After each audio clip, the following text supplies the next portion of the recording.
Hendricks stopped, wiping perspiration from his face.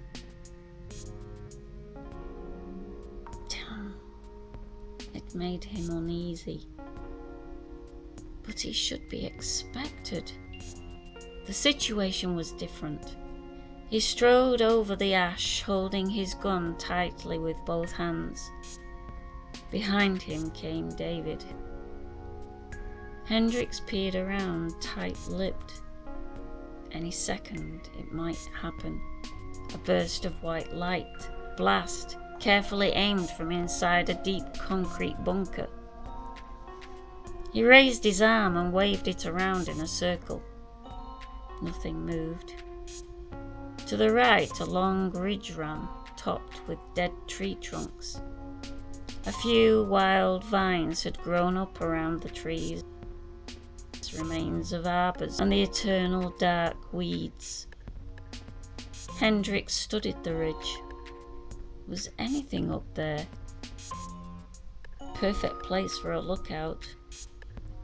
He approached the ridge warily, David coming silently behind. If it were his command, he'd have a sentry up there, watching for troops trying to infiltrate into the command area.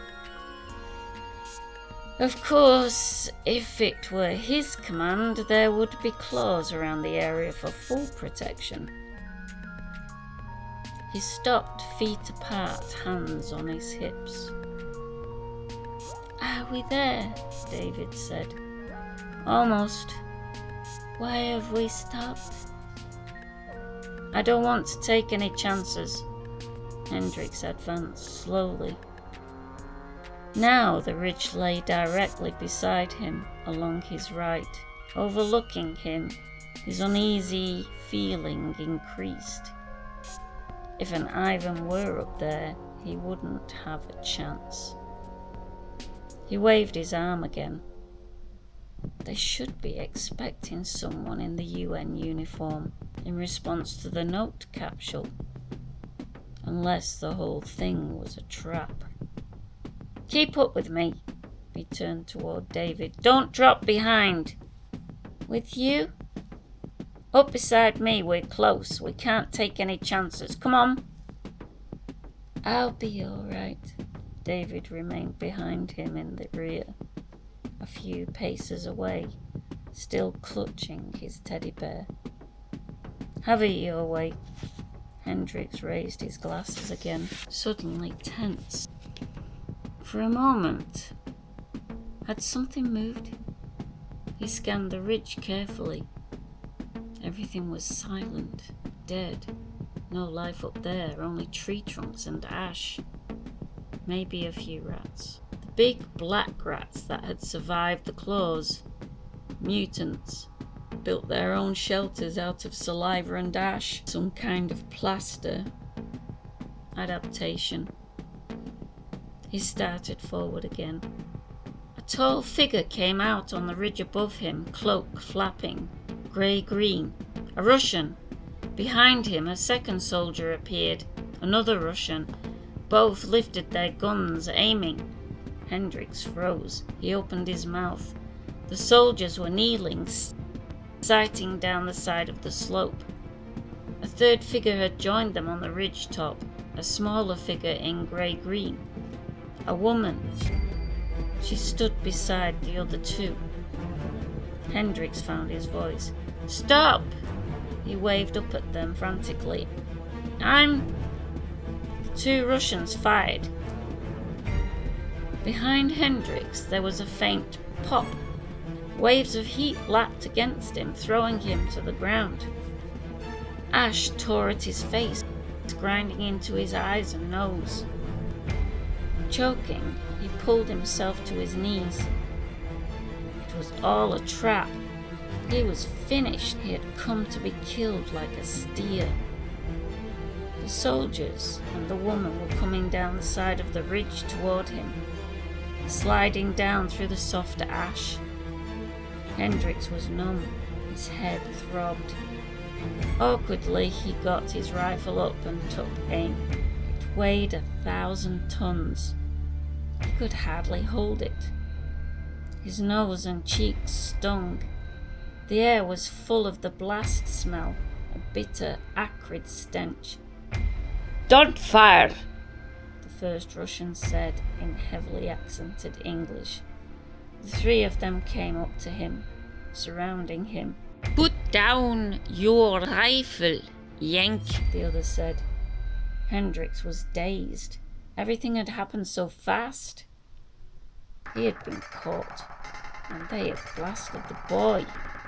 He turned his head. David was gone.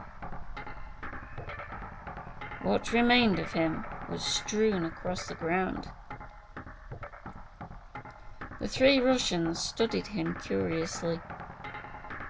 Hendricks sat wiping blood from his nose, picking out bits of ash.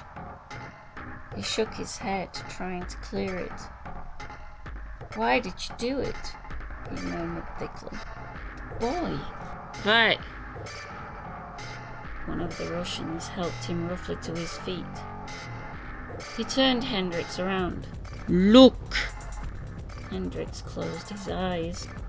"Look!" The two Russians pulled him forward. "See? Hurry up! There isn't much time to spare, Yank." Hendricks looked and gasped. "See now? Now do you understand?" The remains of David, a metal wheel rolled, relays, glinting metal, parts, wiring. One of the Russians kicked at the heap of remains. Parts popped out, rolling away, wheels and springs and rods. A plastic section fell in, half charred. Hendricks bent shakily down. The front of the head had come off. He could make out the intricate brain, wires and relays, tiny tubes and switches, thousands of minute studs. "A robot. We watched it tagging you." Tagging me? "That's their way. They tag along with you into the bunker. That's how they get in." Hendricks blinked, dazed. "But "Come on! they led him toward the ridge. We can't stay here. It isn't safe." There must be hundreds of them all around here. The three of them pulled him up the side of the ridge, sliding and slipping on the ash. The woman reached the top and stood waiting for them. "The forward command," Hendricks muttered. "I came to negotiate with the Soviets." "There is no more forward command." They got in. We'll explain. They reached the top of the ridge.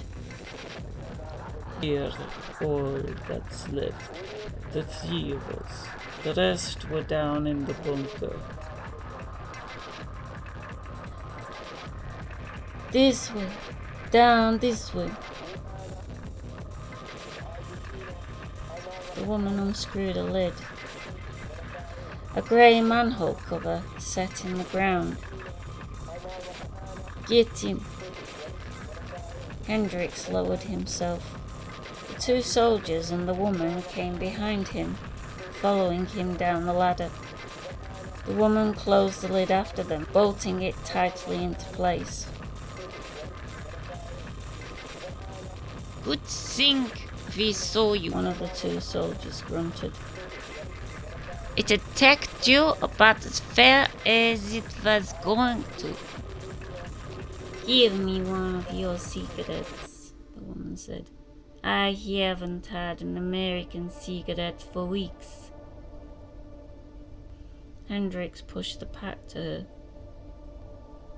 She took a cigarette and passed the pack to the two soldiers. In the corner of the small room, the lamp gleamed fitfully. The room was low-ceilinged, cramped. The four of them sat around a small wood table.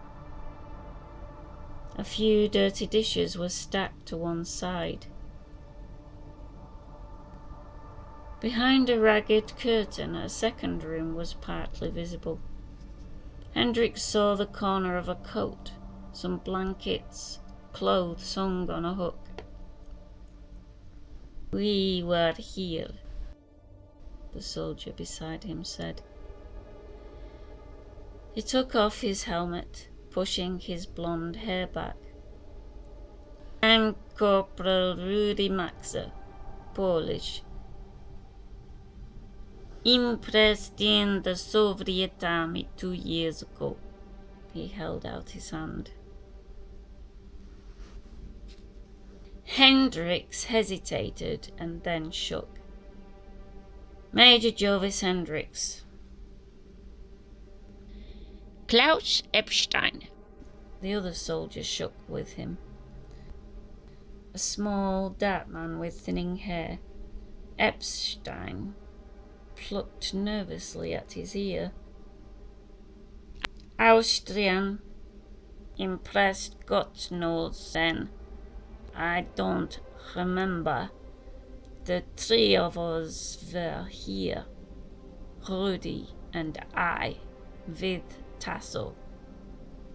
He indicated the woman. "That's how we escaped. All the rest were down in the bunker." "And they got in?" Epstein lit a cigarette. First, just one from them, the kind that attacked you. Then it let others in.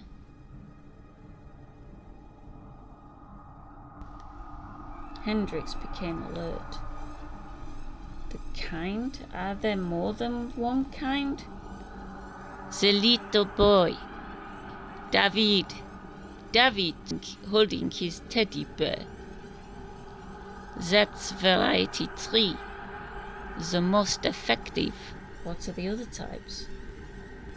Epstein reached into his coat. "Here." He tossed a packet of photographs onto the table, tied with a string. "Look for yourself." Hendricks untied the string. "You see," Rudy Maxa said, "that was why we wanted to talk terms.